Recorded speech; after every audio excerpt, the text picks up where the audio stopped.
Under Secretary, we have nothing to supplement under this item. For the remaining time set for this particular joint debate, I'll invite other members to speak. Mr. Albert Chan, I made some comments about the Tourism Commission some time ago. I talked about our disagreement with some of its functions and objectives, but it enjoys a healthy surplus. 8.42 million, 6.9 million in 2012, in 2011, 2012, and they have $160 million of cash in hand. But of course, they are spending a lot of money, rather indiscriminately. So it enjoys a better financial position than other organizations.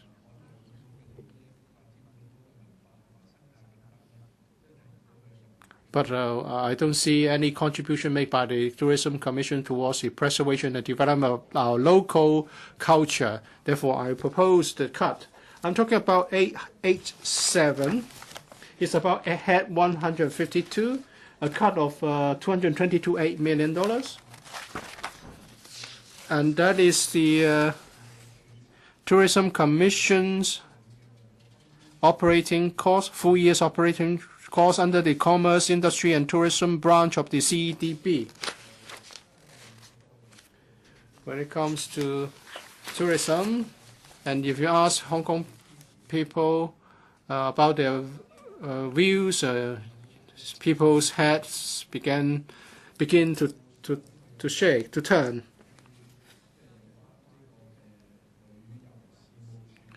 They are guilty on certain counts, and because of the poor performance of the Tourism Commission, Hong Kong people suffer.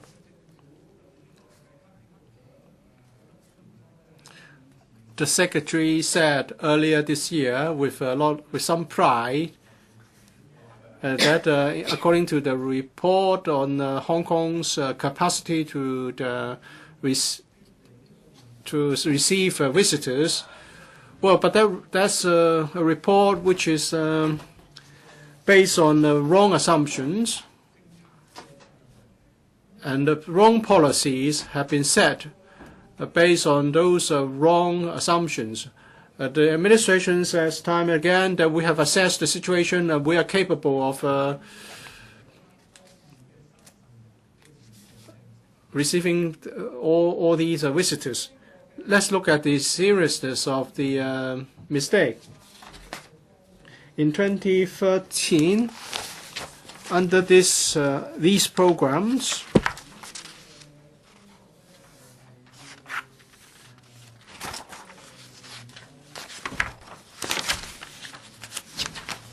they are supposed to conduct studies on Hong Kong's tourism capacity. But in December 2013, when the report was published, it's said that in 2017, as quoted by some other members, we can receive 80 million, and by 2023 we can have 100 million visitors. And the relevant parties think that that would be appropriate. Apart from the hotel sector, other facilities such as the boundary control points, our theme parks, our transport system can cope with the increasing numbers of visitors and their needs. Therefore, Mr. So, the Secretary, said that according to the assessment, apart from the need to have more hotels, we can cope. So the Development Bureau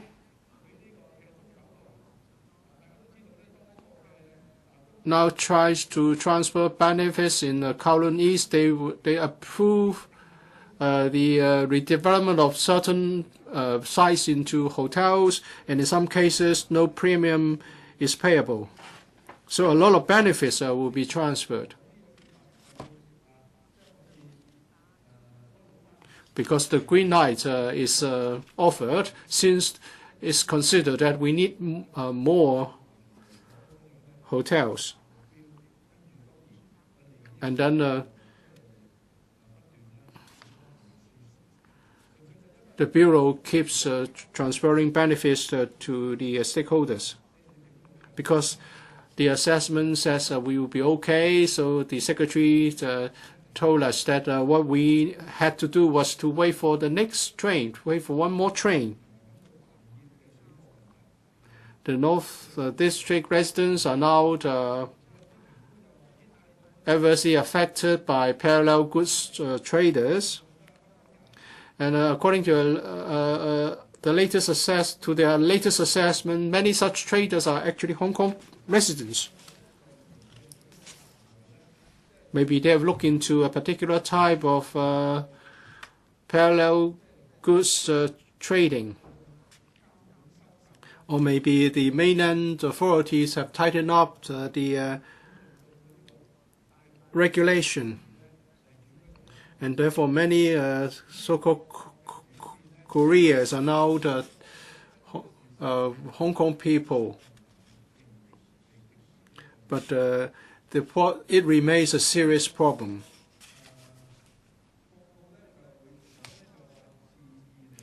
According to the report, starting from September 2012, a number of measures have been taken by the administration to tackle the problems of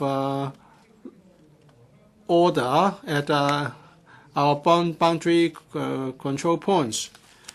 But cracking down on parallel goods trading and tourism are separate issues. These people live in ivory towers.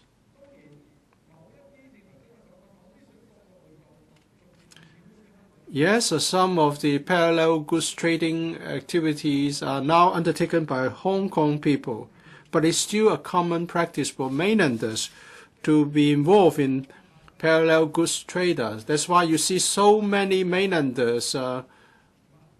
Yes? Well, do you think that they just carrying their belongings in those suitcases? If you just apply common sense and take a look at Jordan, what we can see in Jordan, Wong Kok, or near Yuhua, the department store, you see so many mainlanders carrying their suitcases. How come you would not suspect that they are related to parallel goods trading? But of course, there are many types of parallel goods trading activities. The Tourism Commission may be concerned about products such as Yakult and toilet tissue papers. But they may be involved in goods costing hundreds of thousands of dollars.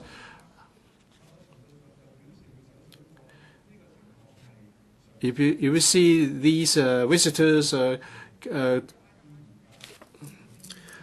carrying suitcases all over the place, you know that it's a problem. So either the administration is ignorant or is turning a blind eye to the real problem. On either ground, we should not give them funds to create a bigger problem for Hong Kong. On the individual visitor scheme, it said that they add 1.3% to our GDP, and more than 110,000 jobs have been created because of IBS. So IBS is said to have contributed to our economic development. Well, no one would doubt this assessment, but in any assessment, you should not just look at economic development. You should look at the changes brought to the labor market and other implications. I have criticized the so-called influx of mainland visitors. It's part of the strategy to infiltrate Hong Kong culturally and economically. And if the hotel sector employs more people, other sectors will be squeezed.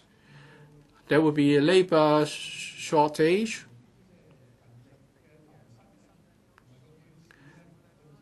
And because the construction sector cannot hire sufficient numbers of people, the construction cost has increased. We cannot just look at one particular sector saying that this sector is doing well and is contributing to our economy.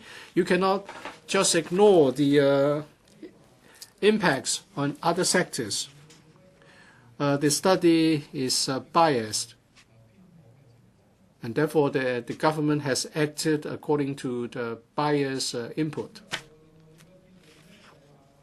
And the conclusion in the report is that in view of Hong Kong's capacity for visitors, we can cope, and we can expect a steady growth in the number of visitors, and Hong Kong is set to be able to receive more visitors. Well, these are big lies. Maybe this is in line with Mr. C.Y. Leung's style and the secretary's style, and they want to get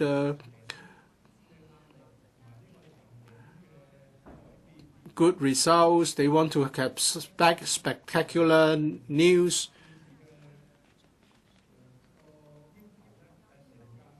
So political considerations takes precedence over Hong Kong people's interests and rights.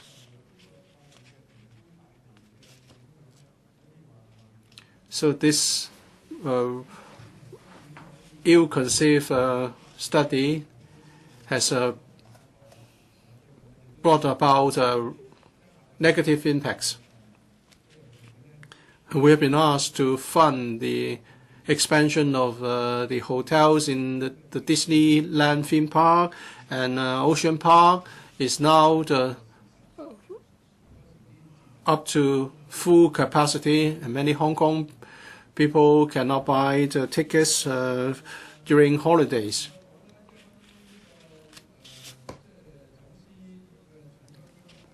And also the North District residents have been affected by smuggling. The rents has rocketed. So it shows that the tourism sector has not brought about benefit as suggested by the Tourism Commission. Now, the Tourism Commission has also done a poor job managing the mega events funds, squandering public funds as an even more serious crime. Some years back, I helped a Mui War group to apply for the Mega Events Fund. You have to be very careful, and when you obtain funds this way for your event, it takes you a lot of time to follow up on a lot of issues. Because one of the features of the MEF is that it only sponsors promotional fees. It doesn't sponsor administrative and other fee costs. So that's why if you are using up so much for publicity, of course, that means you have a strong administrative support. That means you need many people to help you. That's why that's confusing deployment of funds. And now we have seen accusations of corruption. We're talking about millions of dollars of funding support for major events. But then many groups have weak administrative support. They don't have the administrative expertise and experience in coordinating a major event. That's why it leads to so many problems and disasters. Now they can't manage the funds properly, and so that's why problems are bound to happen. Later on, I will speak on the mismanagement by Tourism Commission on the MEF, but then I must highly commend certain staff members. They really are committed to promoting the fund. Mr. Leung Kwok-hung.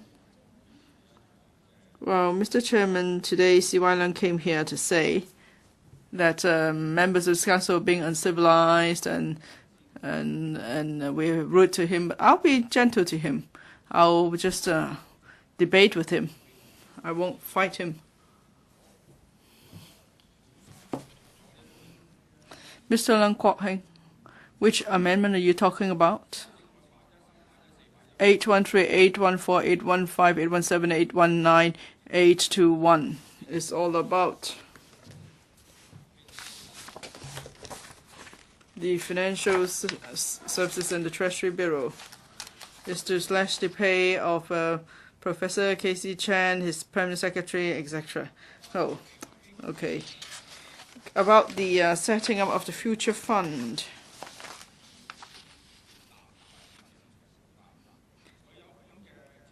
It's actually at variance with what C.Y. Leung's been saying. He has the election manifesto. You can see it's all damaged because I have to read it so often. There are so many empty promises there. Actually, he autographed this manifesto for me. He asked me to correct him. I'm going to do that, just that. On Mr. Leung Kwok-hung, the amendments that you just read out, how are they relevant to what you're saying about? Because the future fund, it has no basis at all. In his election manifesto, there's no sign of it. But about slashing the pay of the secretary and his permanent secretary, because they are the one who will set up the future fund. John Zhou will have to rely on them. They are members of the working group on long-term fiscal planning.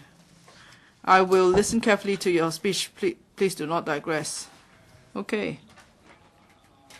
So they just dream up something like this out of thin air. In C.Y. Leung's election manifesto, there are only 2 points on public finances. Let me quote those quickly.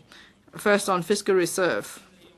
We must make proper use of fiscal reserve to make investments on 4 fronts. 1, financial investment to make return and subsidize recurrent expenditure. 2, in social investment, for example, providing more elderly home places, etc., improving air quality, etc. 3rd, economic investment, like building the 3rd airport runway, providing seeding funds for emerging industries, and 4thly, to make provisions for an aging population so that we could cope with some increased expenses in healthcare, elderly care, and so on. So this is about aging in place and so on. This is one of his themes. But there's no sign of the future fund at all. The 3rd point is to make financial investment so income could be made to subsidize recurrent spending. Mr. Leung Kwok-hung, what you read out, I still don't see how it's relevant to the amendments you read out. John Zhang is setting aside this fund, the future fund, is to subsidize non-recurrent expenditure, but there's no mention of that by the chief executive. The chief executive only talk about investing and earning an income. The chief executive only talk about social investment, like building schools, hospitals, and so on. Now, John Zhang is also coming up with some money to set up a fund. It's also for financial investment. But then his is for a different purpose. He says because there won't be money for infrastructural projects because old people will drag Hong Kong down. So the two are arguing. One is saying we should set aside some money for the elderly, and we should also make investment to cover recurrent spending. So to make sure that we could invest in housing and so on. But then John Zhang saying that I want $220 billion for non-recurrent spending, like building the express rail link and so on. So there's this rift within the government. like you want to split Leung Kwok into two halves. Mr. Leung, I still don't get it. How is that relevant to the amendments?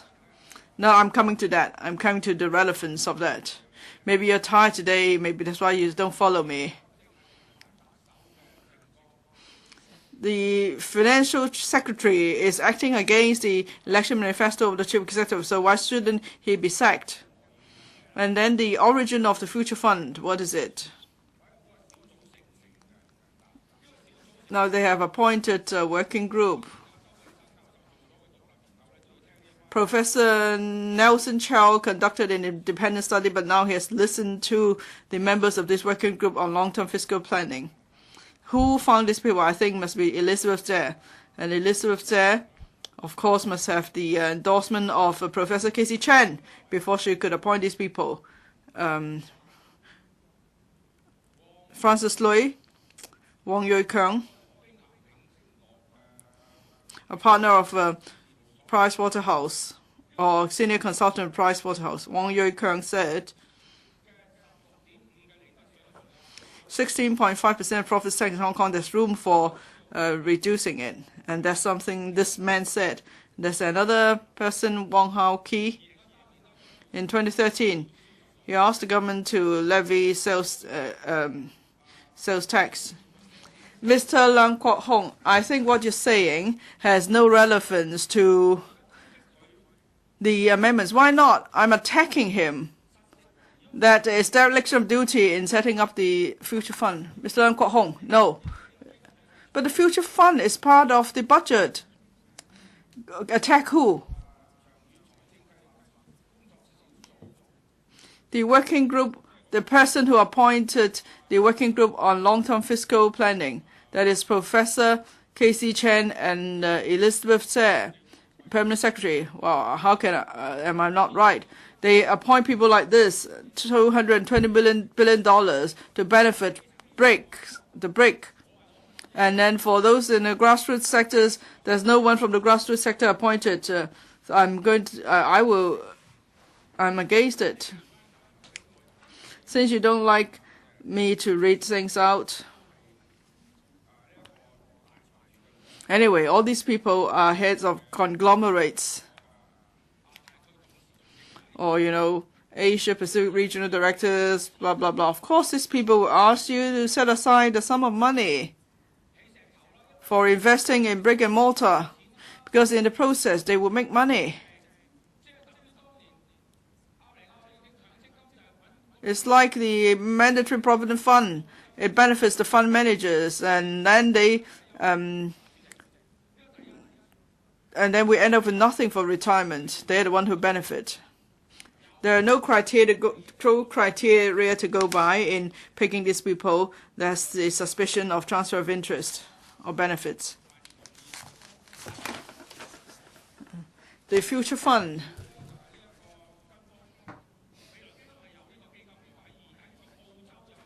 In Australia, they have a fund exactly the same.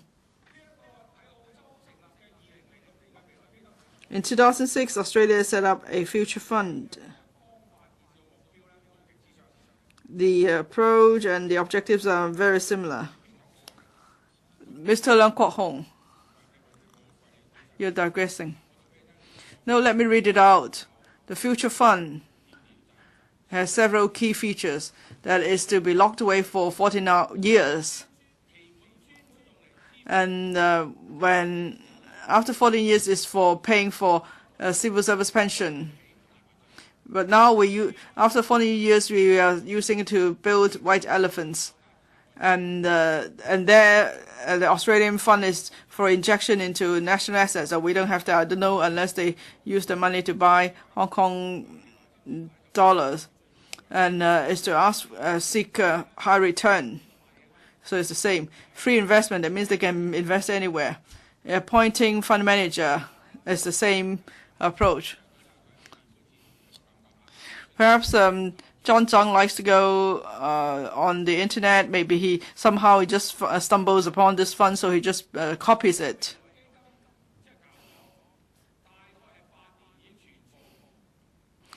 The Australian Future Fund collapsed after 8 years. It didn't achieve its intended purpose. The Australian telecom and national asset was sold. They used the future fund to buy Australian telecom, and in the past, whenever the Australia telecom subject to the monitoring by the Australian Parliament. The Australian Liberal Party proposed the future fund. They're free to make investments, so they bought Australian telecom. Mr. Leung, here we're talking about the Hong Kong as our government secretariat, financial services and the Treasury Bureau. You're talking about the Australian Liberal Party. Aren't you digressing? No, I'm talking about the future fund being similar. You're digressing. Please do not digress. Okay, then I won't digress. John Tsang learns from the Australians to set up future fund with high return, free investment, appointing independent fund manager. I don't know if he's copied it word to word, and how can I give him money for that? Because it's the sweat money of people of Hong Kong we're talking about. And he's at odds with the chief executive's ideas. See, setting up, as mentioned, setting up a fund for the elderly, but you say you want to set up a future fund because the future fund is not in the election manifesto. So what kind of a government is this? Mr. Chairman, now I'd like to talk about John Tsang and Professor K.C. They're not even qualified to do estimates because they just guess blindly. They're not scientific in their estimates.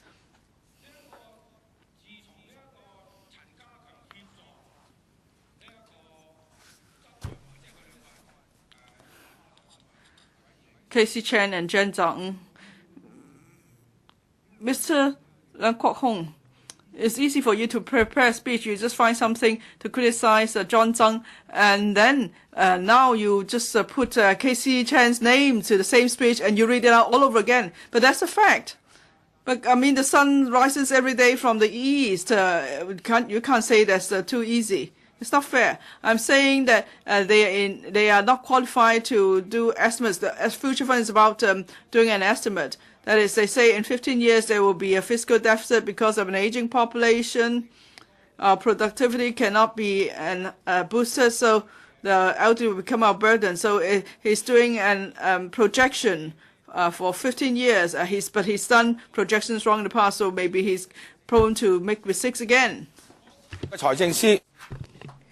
Well, let me talk about the former FS, Donald Tsang. The difference was 3,000. Anthony Leung, 20 billion. Henry Tang, 50 billion. John Tsang, he tops the list. 63.7 billion is the difference between the estimate, between the forecast and the actual expenditure.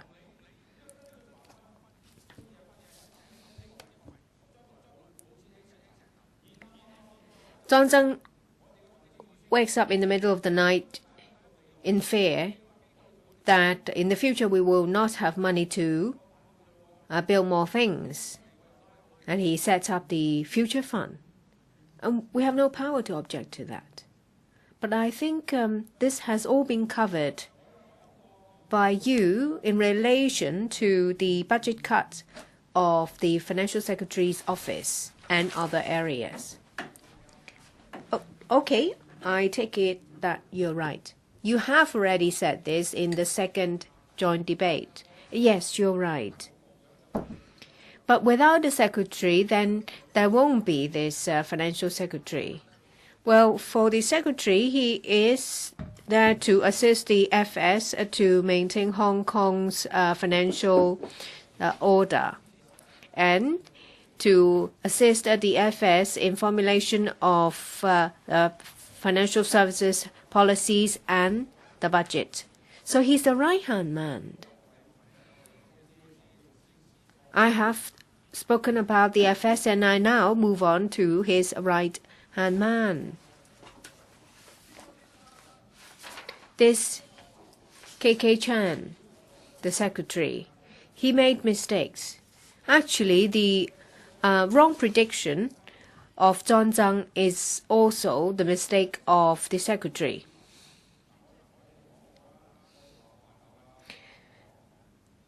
People say I am unruly and naughty, so I'm not going to talk about myself, but the setting up of the future fund is because of a shrinking population and a dropping productivity. Then why don't we increase tax rates?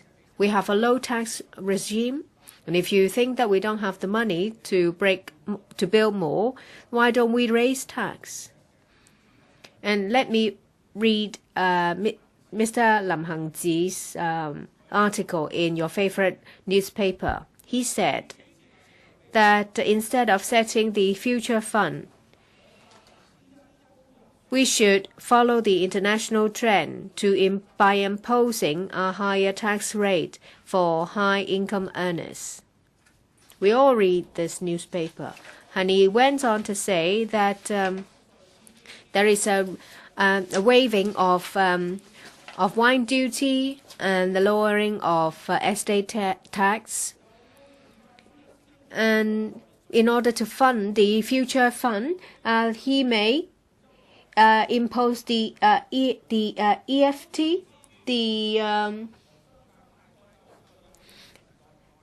and waive a lot of taxes that benefits the rich. Say, for example, private equity.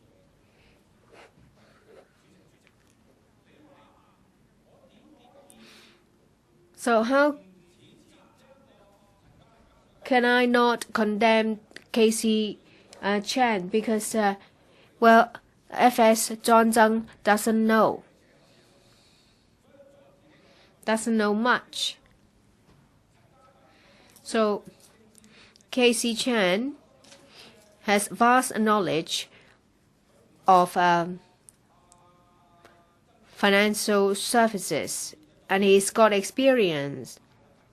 He should advise the FS Zhang Zhang, or at least give him a photocopy of Lam Hangji's article. Without him and Elizabeth Tse, there won't be a future fund. So do you think, Ray Chan, that I should dock his pay? Of course.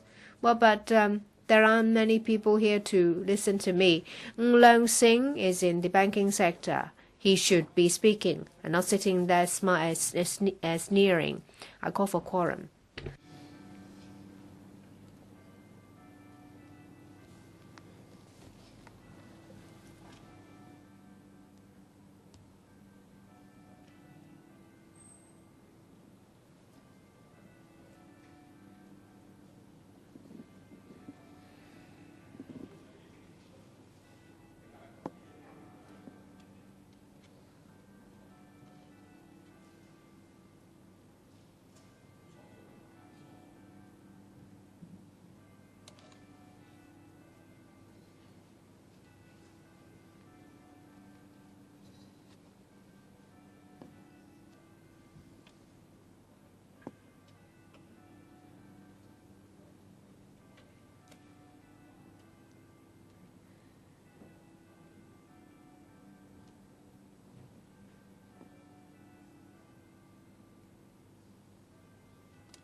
Mr. Chen Chi-chuen, thank you, Chairman. For this part, I will be talking about 305, 307, 311, and 309, all proposed by me, all in relation to cutting the relevant expenditure items of Commerce, Industry, and Tourism branch of the CEDB. And I'll also be talking about 898.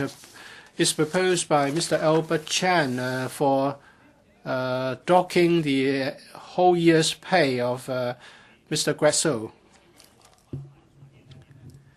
And this time, I'll also be quoting or referring to the refusal to issue a license to Hong Kong TV in order to demonstrate that the Bureau or the branch has failed to do its job. Last year, the administration announced that 2 TV licenses will be issued, but not to Mr. Ricky Wong's Hong Kong TV. So far, there's been no explanation from the administration. Some 120,000 people took to the street to protest against this. I was talking about Stockholm Syndrome. I was not digressing. I think between Mr. So and me, there is this problem of Stockholm Syndrome. At first, the government kept dragging its feet, and I put the question. I asked Mr. So why. He said it's not because of me, because the matter was now before the CE in Council. The Bureau or the branch could do nothing. Well, I sort of believed him at that time, because even if you keep asking Mr. So, you get the same answer, and that is they are waiting for a decision to be made by the CE in Council. But once the decision was announced, and then Mr. So tried to explain why, then I instantly knew that he was to blame. The government hired a consultancy firm to write up a report.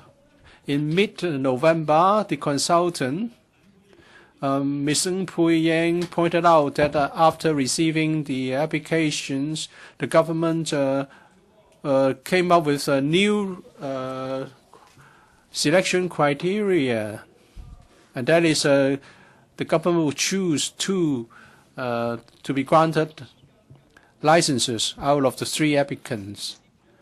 And then the government failed to act in accordance with the consultants' advice and recommendations. That's a waste of money. If the government didn't want to implement the recommendation, why should we commission a study in the first place?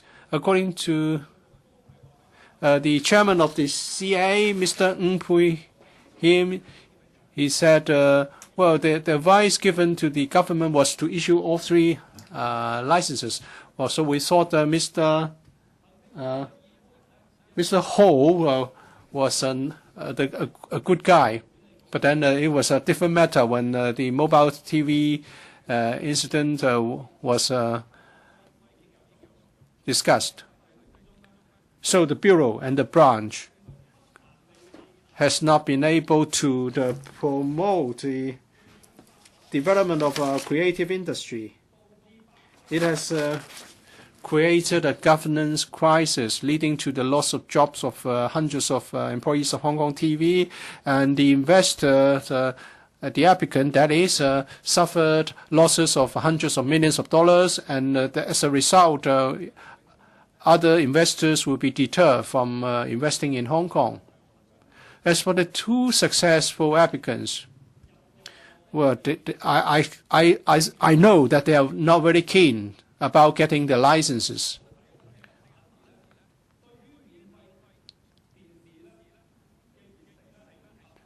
they are not enthusiastic as Hong Kong TV. For example, cable TV sports, Mr. Ng said, if you ask me how I assess it or whether I'm interested, well, I'm not at all keen. So he said it openly. The two successful applicants sort of gave up in the process. And at the end of the day, those who were not keen were granted the licenses, but the one who was the keenest didn't get one.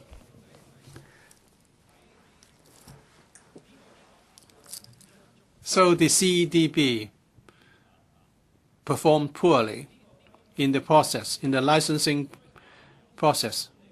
It was supposed to involve a procedure whereby the communications authority would hire a consultant to assess the case, and then a recommendation be made by the CA to through the Bureau to the Executive Council.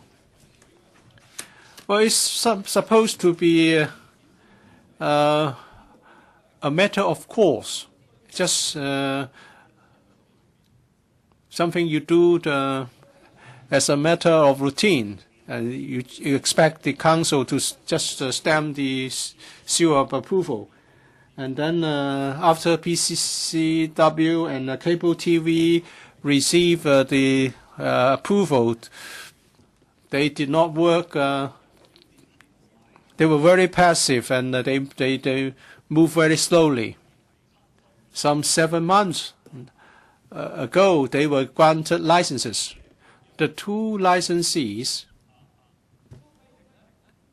have criticized the government for favoring existing licensees, such as that is ATV and TVB. And they are saying that their licenses are almost useless. So two new licensees want you to open up the spectrum. Otherwise, they will not invest in the production. And they would just edit their pay TV programs and use them for free TV. They have to offer one Cantonese channel and one English channel.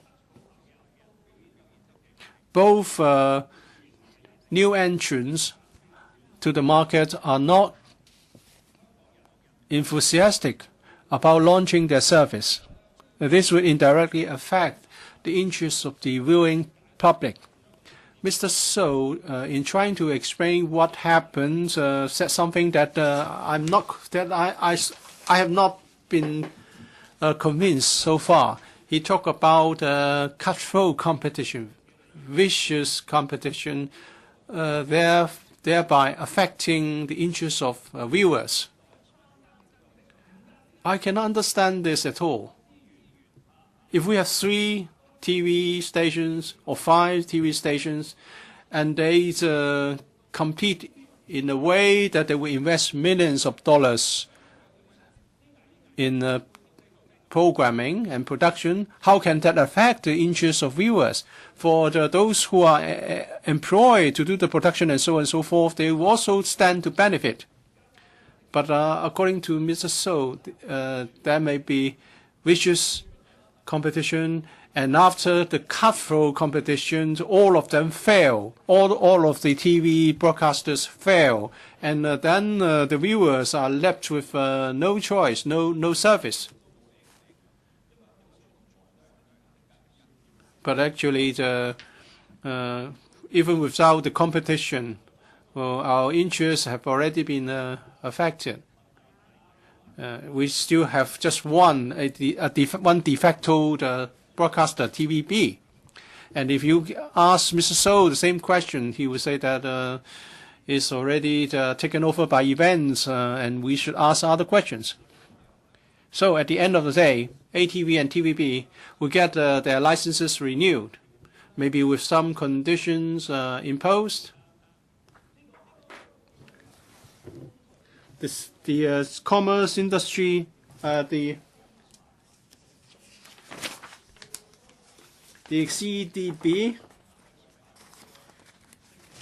and its branch, Communications and Technology branch, would allow the status quo to continue. That's why I want to propose the cuts. And actually, there's already a JR case regarding the mobile TV license. The High Court has granted approval for Hong Kong TV to seek a judicial review against the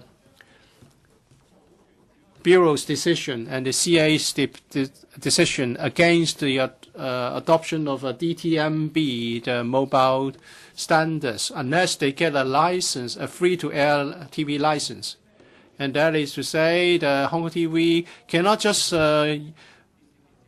offer mobile TV service. They must also get a free-to-air TV license. I don't think you should go to such details. Well, so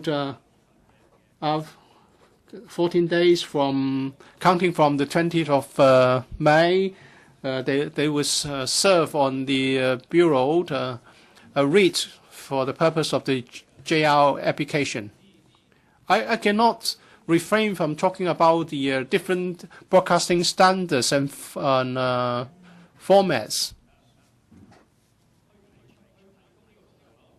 because that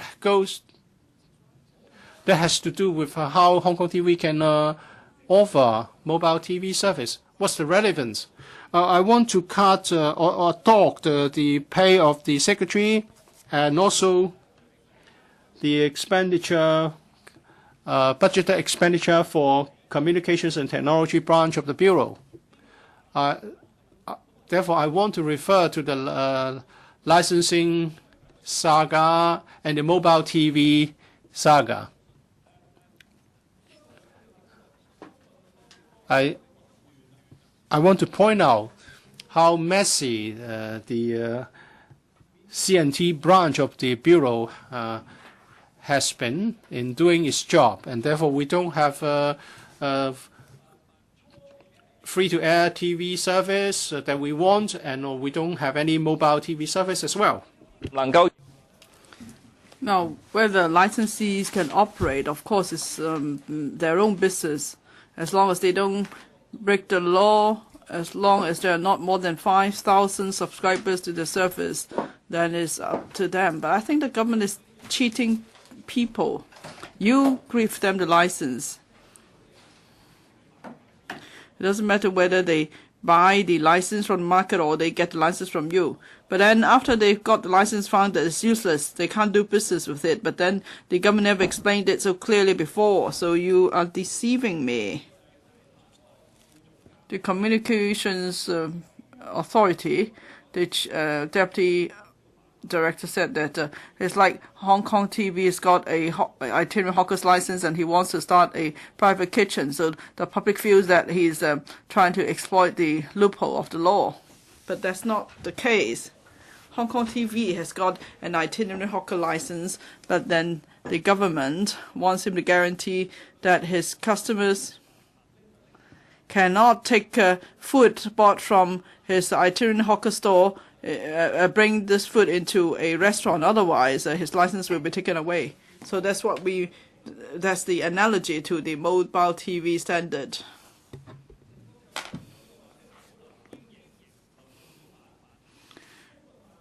Now, the Communications Bureau that the Broadcasting or the Telecommunications Ordinance say that for free-to-air TV programs, technically it may be shown, it could be shown on mobile devices. There's no money involved, so it's not a form of offer. So it's not against law. Now, free TV, free-to-air TV. How could there be any monetary transactions with the audience? We still need to sign a contract with free-to-air TV operator, right? But of course, it's not the case. You need to have an audience so you can get advertising revenue. Does any other member wish to speak? Mr. Albert Chan. Mr. Chairman, I mentioned the Mega Events Fund, MEF. I must declare interest. Many years ago, I helped a group, the Mui Wo Hong Sing Festival Committee, something like that, to apply for $1.5 billion from the MEF. I'm the honorary president for the organizing committee of that festival. I don't have any substantive powers. I was just helping them out. So I'm quite familiar with the operation of the MEF. And I have full experience of the difficulties involved. MEF only supports publicity cost and promotional cost, doesn't support other costs. $1.5 billion in publicity. That means in a day you want to bring tens of thousands of people to Mui Wo. You need to provide support, logistics arrangement, meals, transportation, everything. So it involves a large number of volunteers, and there's also substantial administrative support involved. Now, if you have the money to hire a big team, of course, it's fine. Then you could have a big administrative team. Otherwise, you just have to rely on volunteers. And you have to seek other sponsorships, probably. So the MEF only gives you part of the support on publicity and promotion. Well, but for that support, actually, is quite generous. Now, for the event I helped out with Mr. Albert Chan, please. Mr. Porter. Now, he mentioned the MEF event many times that he helped organize. What's got to do with the subject of the debate here? Why is it relevant to this debate? Because it's about the Tourism Commission. Some expenditure or estimates had its amendment number 887 is to reduce the estimate by $200 million. So I have to comment on it. Now, I'm raising this point because there seems to be this misperception that the Tourism Commission is not monitoring the use of public funds properly. Well, we only have 40 minutes to this debate, so you may be speaking for the last time. You may consider just highlighting the most relevant and salient points. I will finish this in 5 minutes and move on to another topic. I should commend the frontline staff of the Tourism Commission. They work so hard day and night to help applicants with the declaration of information. They keep reminding you that you have to submit this invoices, but then there are mistakes here. So if there's error to do with declaration, now I don't suppose many of you have first-hand experience. I have first-hand experience helping with an event. The frontline staff actually are very strict with the declaration from submission of invoices and from the applicant. So if there's any mismanagement, this must be because the applicant concerned can't care less, and then the senior management lets such applicants off the hook. So I have to say this in fairness to the frontline staff. Now, there are criticisms about the MEF, and mistakes have been committed by some of the applicants. The Audit Commission criticized the messy accounting arrangement. But I'm sure your frontline staff would have reminded the applicants, but maybe the applicants just ignored the frontline staff. At the end of the day, they have to accept your declaration. So I hope, Mr. Porter, you have to understand, I am citing experience not because I want to tell you what things I'm doing, but rather I want you to know there are actual operational difficulties involved. Now, if you're not involved in this, you just sit in the ivory tower, of course, mistakes will be made. Like many senior government officials, they know nothing about the sufferings of the people. The MEF was expanded by 5 years in 2012 is to consolidate Hong Kong's position as Asia's events capital.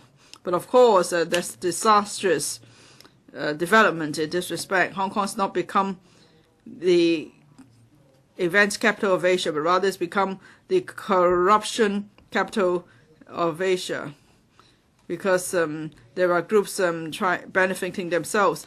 Some have applied, there's an application about a soccer game, but then soccer fans were so angry because all the tickets were snatched up by the rich and powerful in the circle.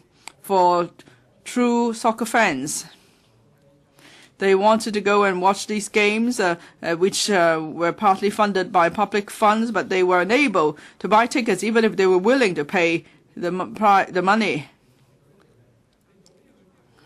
Now, we did have some major international teams playing in Hong Kong. As long as you bought the tickets early, you would get tickets. But this time round, the tickets were just distributed to the rich and powerful or those with privilege. People couldn't buy tickets. And of course, there are many messy cases. The Dragon Line dance extravaganza, I won't say much on that because you all know about the case. So in terms of lack of supervision on accounting arrangement and so on, and all these political friends, the friends of senior officials, that's why they don't pursue the applicants much. I thank the Audit Commission for looking into this fund.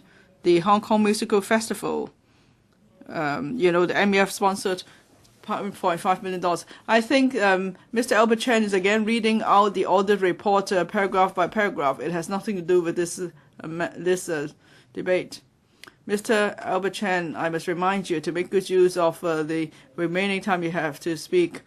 Now, some people don't care about the audit report. If you want to support the funding for different departments, it must be based on facts. It's not based on personal preference. You don't shelter people who are friends of yours. I'm saying there is concrete evidence to say that some of the public funds are not handled properly. So the Audit Commission has criticized a department, and I'm citing such criticisms as an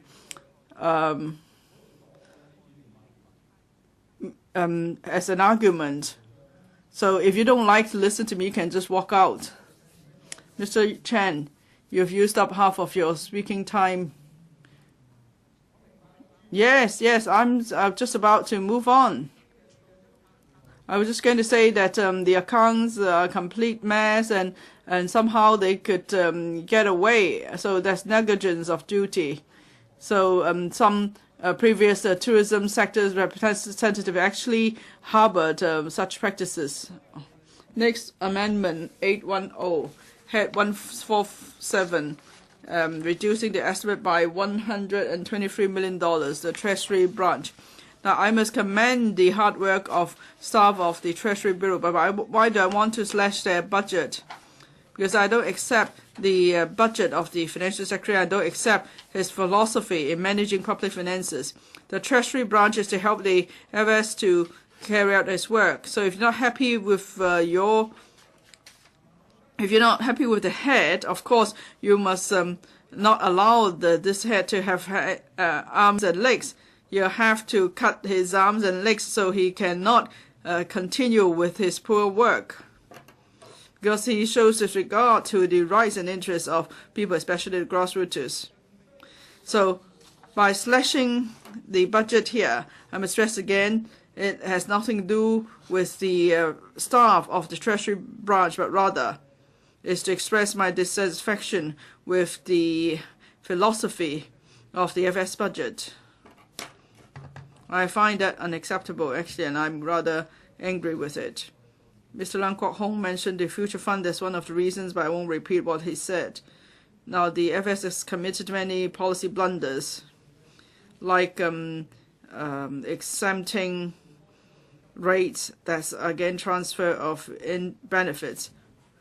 But of course, he needs the Treasury branch to implement these measures.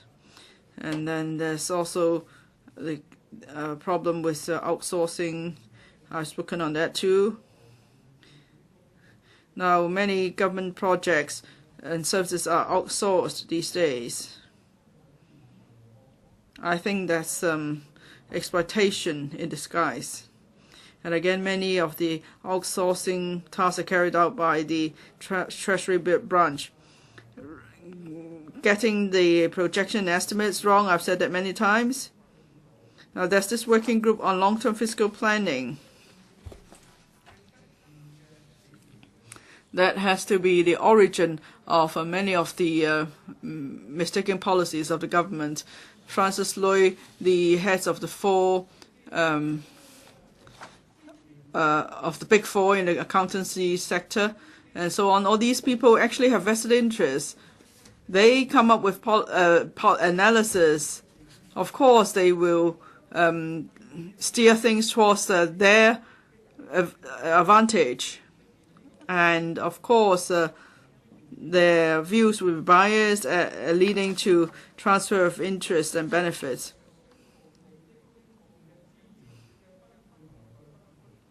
It's about, managing of public management of public offences is about redistributing public resources. And of course, if those who make decisions and analysis are biased, that will result in exploitation of certain sectors, and the grassroots will not be treated well. Imagine the seniors of accountancy firms, of financial institutions. Do they care about the interests of the general public? Do they care about the elderly? And of course, if there's tax rebate, it's the accountants who benefit from it. So they're actually transferring benefits to themselves. Let's say I'm in the senior management of accountancy firm. If I propose more tax rebate measures, of course that will give accountants more work. So of course they are just trying to benefit themselves. If you know how things work within the institution, you know how ridiculous it is, and at the end it will be the grassroots who suffer. We talk about losing so many tins of the diced fish and so on, and luncheon meat, because there's this bias in the institution. That's why the people suffer. If you look at the past fiscal forecast, in the end, we see that there is a huge increase in the actual reserve level of public coffer. It's been covered many times, and I'm not going to say it once again. 306. In relation to the FSTB, in relation to the CMAB, the Communication and Technology branch, to reduce the expenditure from $70 million to $1,000. This is to show my dissatisfaction of the mistakes on broadcasting policy. It's been well covered by Mr. Ray Chan. We have a stagnant situation when it comes to our broadcasting sector. Well, for some, they have got additional services, additional licenses. Services are not provided. However, for those who would like to provide the service, they don't get a license.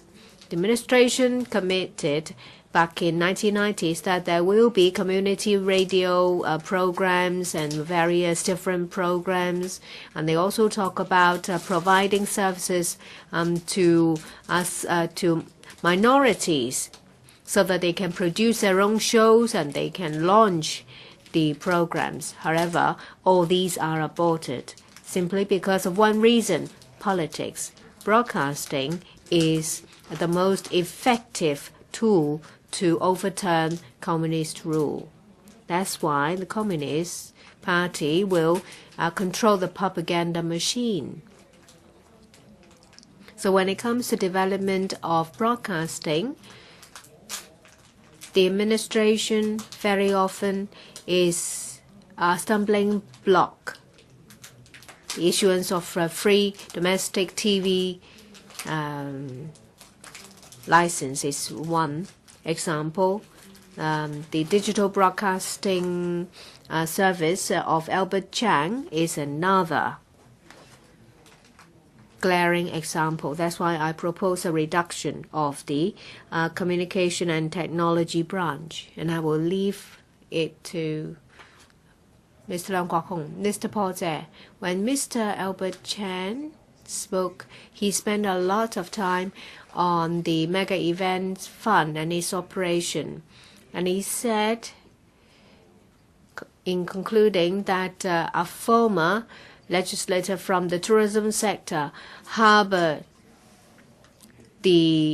all these mistakes and dodgy businesses of the operation of the MEF. I want to know whether he was talking about me. If that is the case, then it is in contravention of Rules 41.4 and 5, because it has got an ulterior motive. I participated in the Public Accounts Committee on the MEF. That is unfair. So, Mr. Chan, did you mean Mr. Paul Tse? Well, it's his own choice if he would like to put himself in that position. Mr. Chan, you made an accusation, and a member think that the accusation refers to him. Mr. Chan, well, I would like to clarify that it's his own choice if he thinks that he is that person. I have already elaborated on my analysis and the background information. It's his own choice as to how he interprets it. No, it's not my own interpretation, because I was the only one who spoke to question him. And he said what followed. So I think he was talking about me. But if he dare not admit that, there's nothing I can do. If he wants to admit to be a stooge and a minion, then so be it. I don't want to engage in a debate with someone who claims himself to be a minion. It's now 10:05.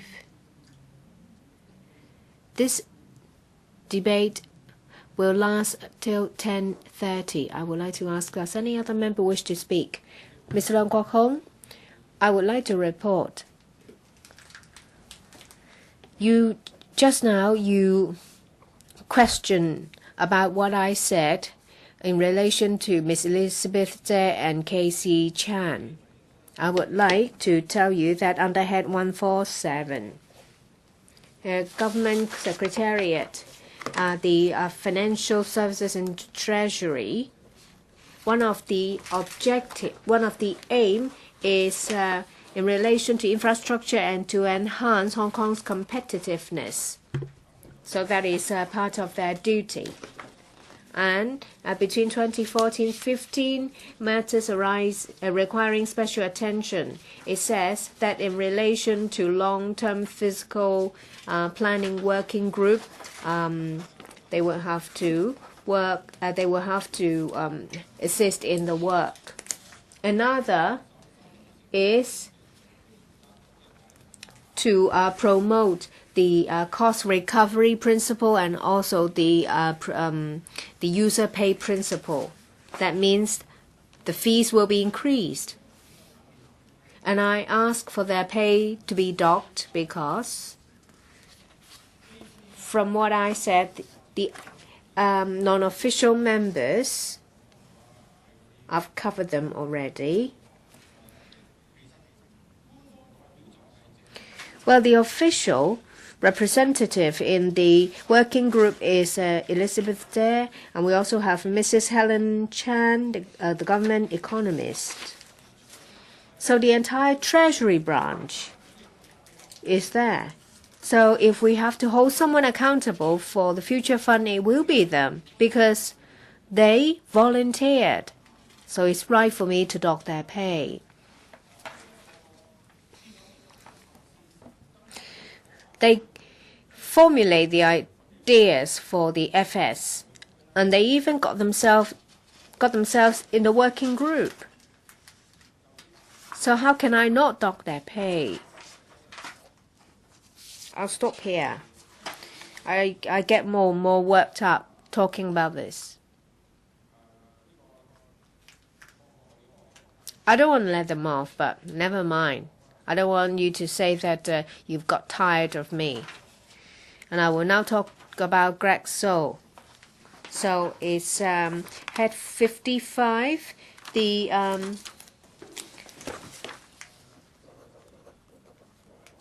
items 898, 310, and 312 is Government Secretariat, Commerce and Economic Development. And I want to talk about license issuance of free domestic television.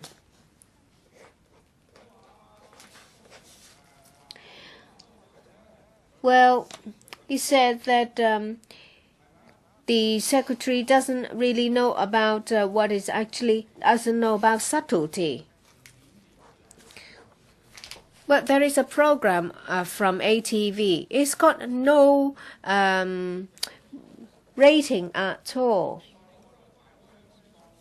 It's called a News Bar Talk. And for those who have got the new licenses, they did not do anything. So what remains is TVB.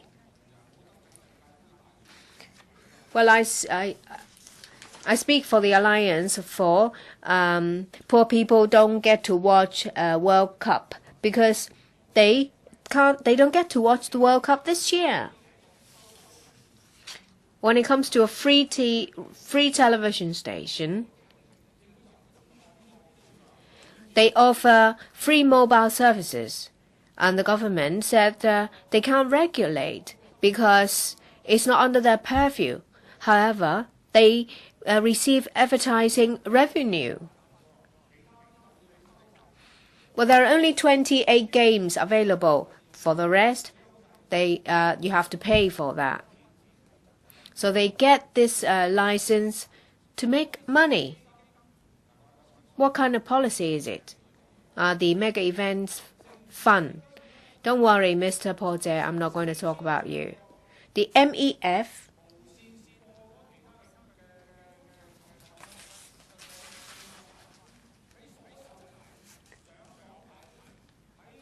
is to show games that TVB doesn't want to show. And they were broadcast in an open area in a large screen. Please stop there.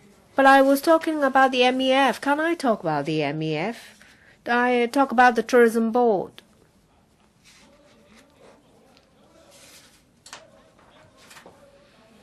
How can you allow someone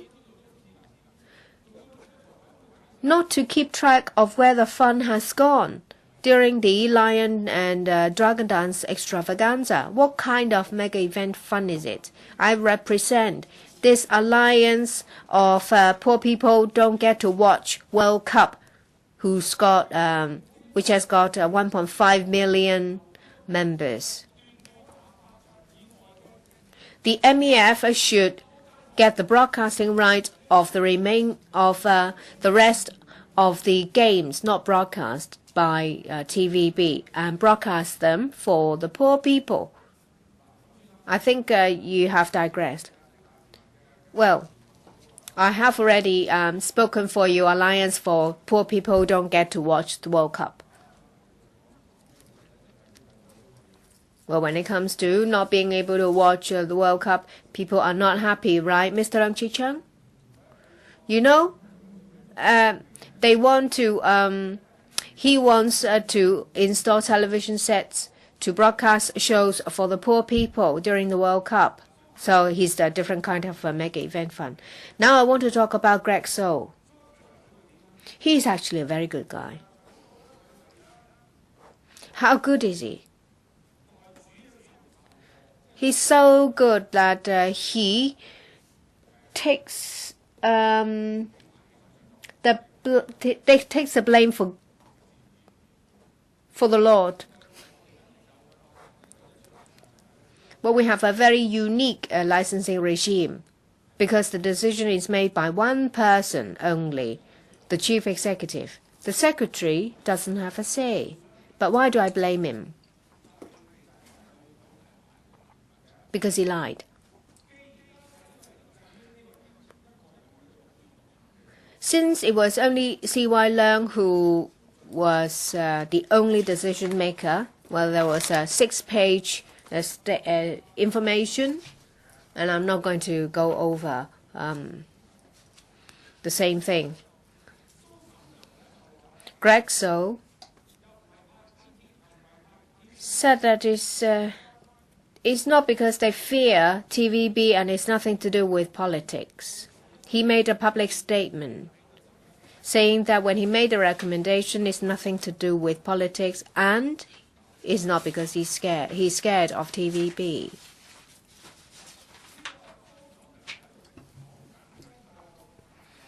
When Greg So was lying, he's actually telling another lie.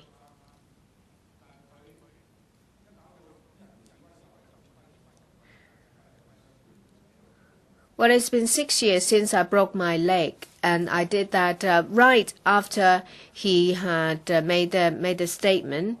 I was in a wheelchair, and I spoke in a motion to invoke the LCPNP ordinance, the Legislative Council Powers and Privilege Ordinance. He has to make a decision. Heads have to roll. But it's because he wants to save ATV. When it comes to using the reason of TV license to dock Greg So's pay, this point has been fully covered by the other two members. Well, I object to what they say. I want to say Mr. Chi-chuen is ignorant. CE should shoulder the responsibility. And we should not dock the pay of Mr. Greg So.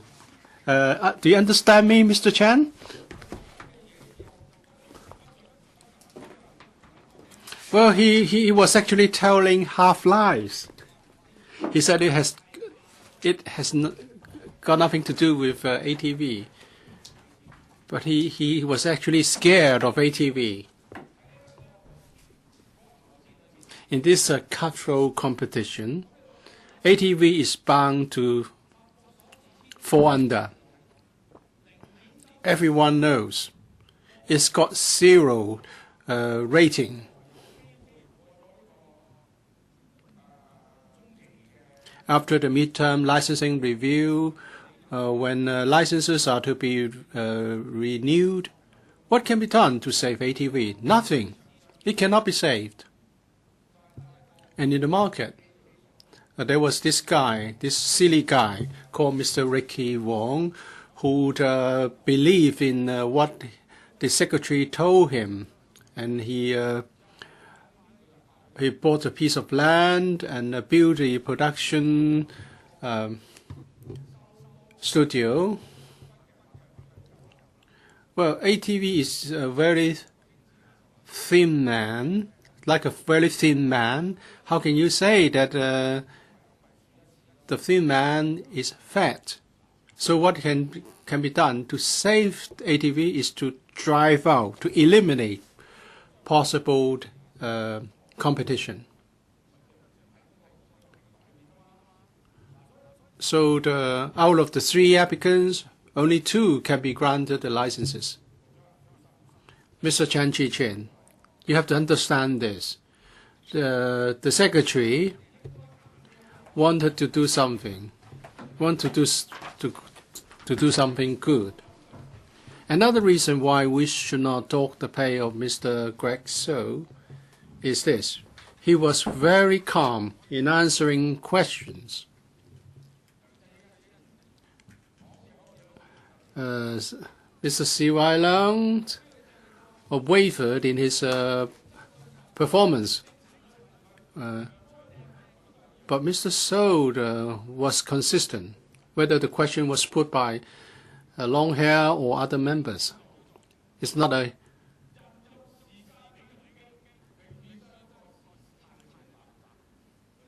human tape recorder. It's a very constant performer. Even when his lies are exposed, he always remains calm. Mr. Chi-chuen,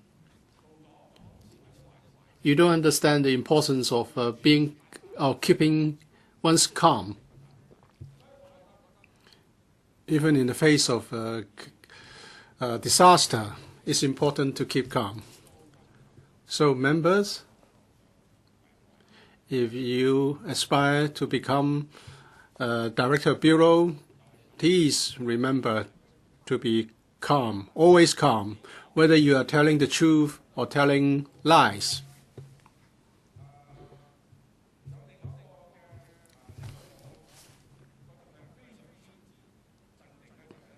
And I have another reason to think that he's always calm.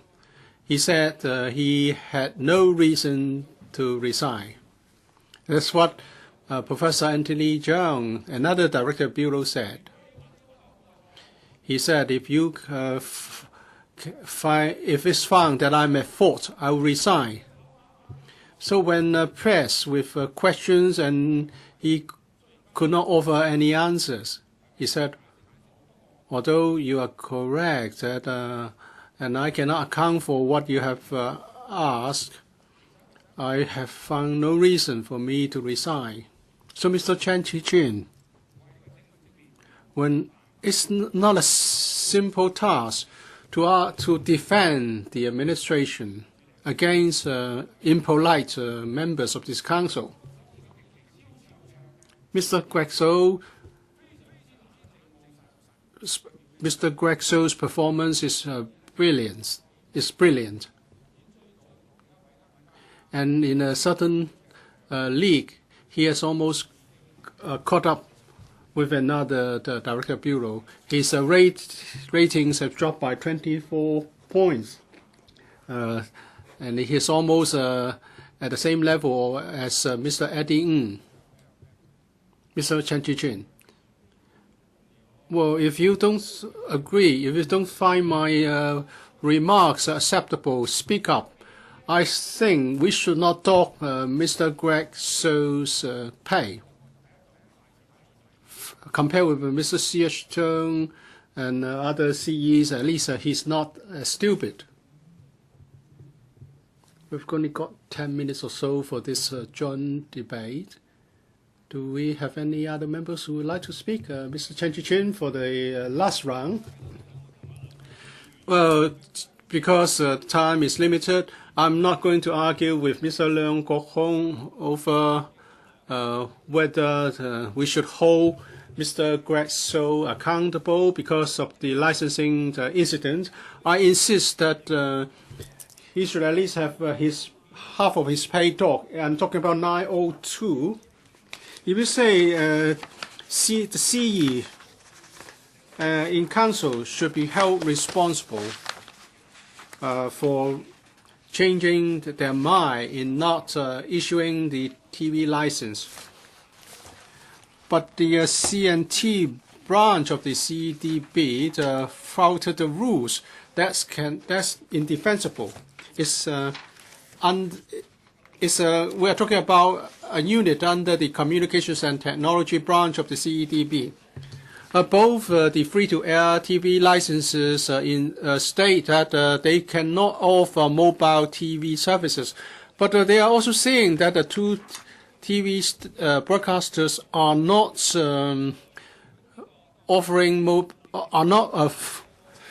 flouting the rules. Because there's no offer. But it's the same with the Hong Kong TV, because they would not be making any offer to people to use mobile TV services. The CA is supposed to be a referee in the matter. And why has it sided with the TVB in criticizing HKTV? So are they not flouting the established rules? The two free-to-air TV broadcasters cannot prevent people from receiving the signal with a mobile device. Equally, how can the Hong Kong TV prevent people from receiving the signal with a fixed TV set? And therefore, HKTV said that they might be found in breach of the rules if in the future more than 5,000 households can receive their signal with a indoor TV set. So how can the operator or the licensee comply with the rules? So it's a commercial crime.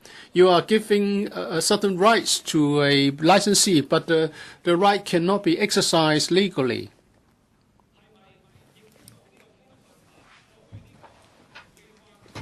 The Communications Authority, as part of the executive, should remain impartial and should create a fair regulatory environment. But in this case of HKTV, the CA has been selective in applying rules and interpretation of certain rules. They only interpret rules to their advantage. So I'll leave this to the courts in the judicial review case. More regrettably, the CEDB will have some of the functions hired off to the newly established IT Bureau. Well, that's why I want to dock half of Mr. Gregory So's pay. There's a pressing issue. That is, we must review the legislation on telecommunications and broadcasting, because they are outdated. They fall behind technology. The government just ignore the problems, and now they want to have a duplicated organization. And now we have the Innovation and Technology Bureau proposed.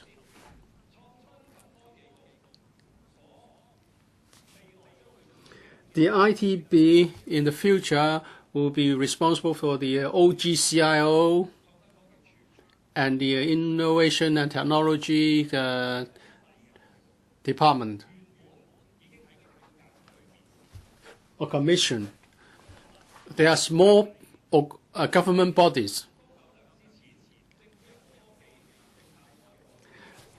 Do we have technology and IT-related government bodies before Mr. So's time? Yes. And do we have such bodies now? Yes. And now we want to have a bureau with a secretary, with an undersecretary, a permanent secretary, and other people.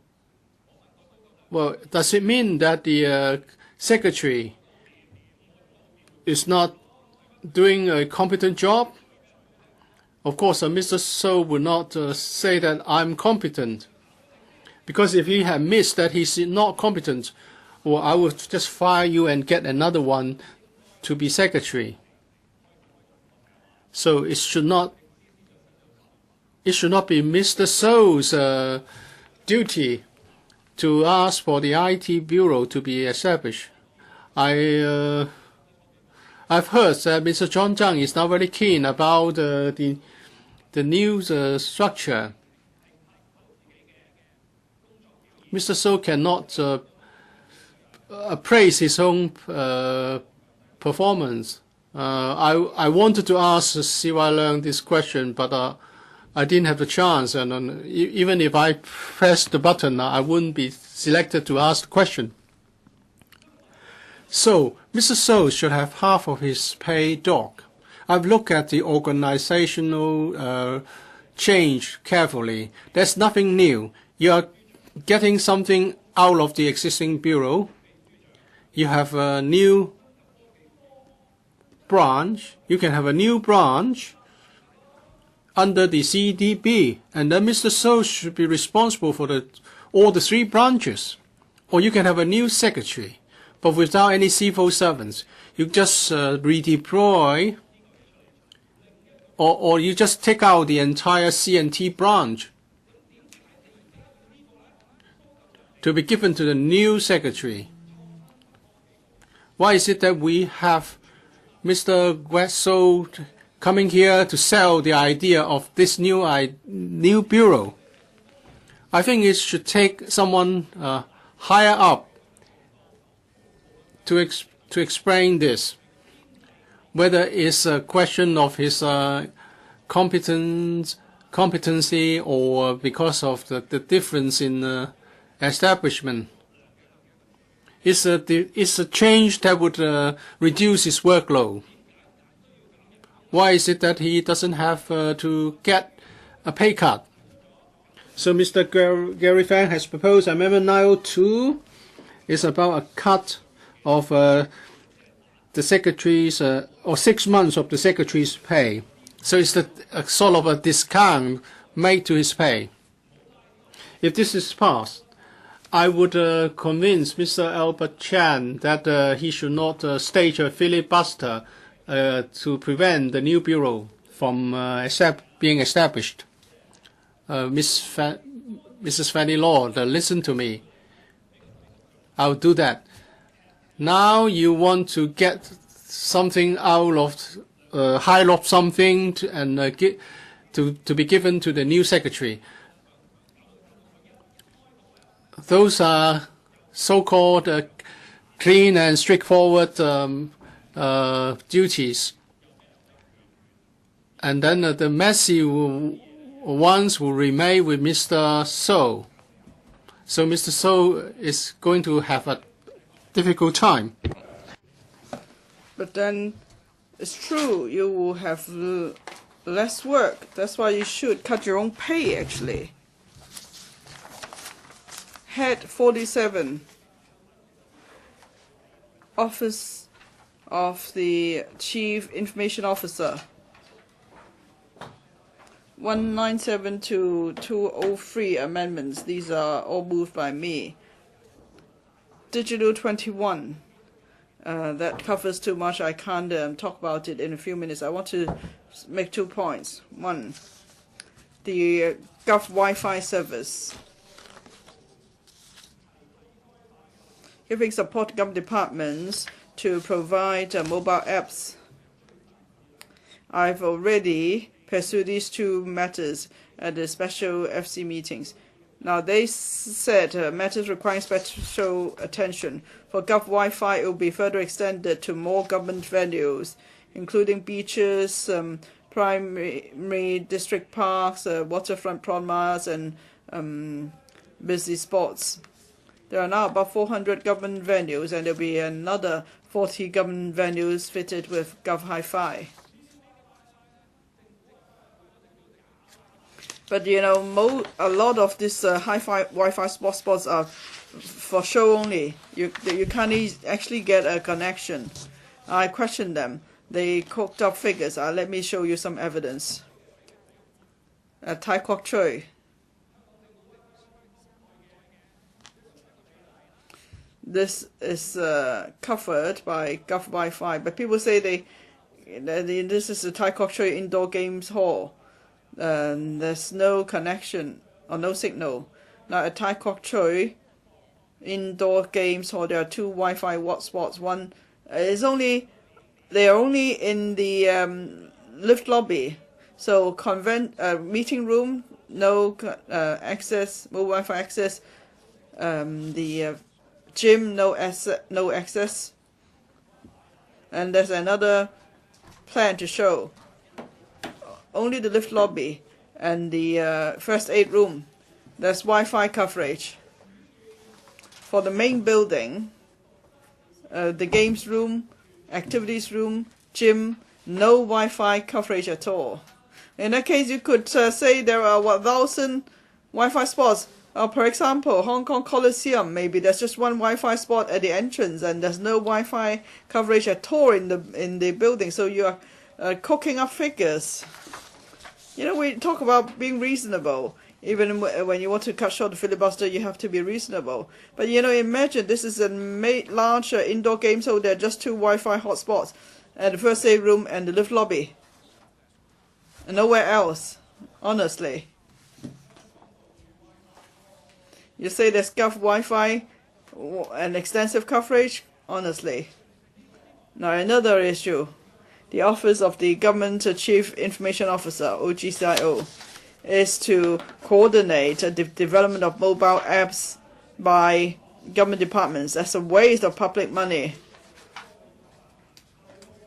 Drainage Services Department is spent $268,000 on mobile app. It's been downloaded 56 times. Create Hong Kong is under Greg So. That's an app. Inspiration Hong Kong or Inspire Hong Kong. They spent $360,000 to develop the apps. Downloaded 729 times. AFCD, Red Tie Info. Cost of development, $120,000. It's been downloaded 10 times. Honestly. How does the OGCIO promote mobile apps? Even if you ask AFCD staff to download the apps, there would be more than 10 downloads. You know, there are more than 10 staff members in the AFCD office or the AGCIO office, right? It's like on the 6th of May, you ask people to send in proposals, you know, Anson Chan, whoever. You know, you just ask friends to put in or download the apps. That would be more downloads than this.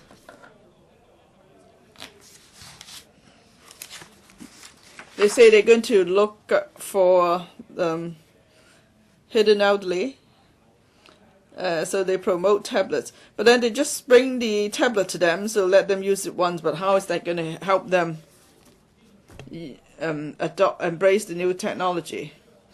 Now, CY Learn likes to learn from Sweden. What Sweden is doing is there's an app for referendum. The government does it. If you think public opinion matters so much, the government develops an app for us for referendum on civil nomination. Let's see if you win or not, or whether people think it's against the basic law. Do you dare to use your resources to develop a government app so there will be a public opinion poll for the whole of Hong Kong?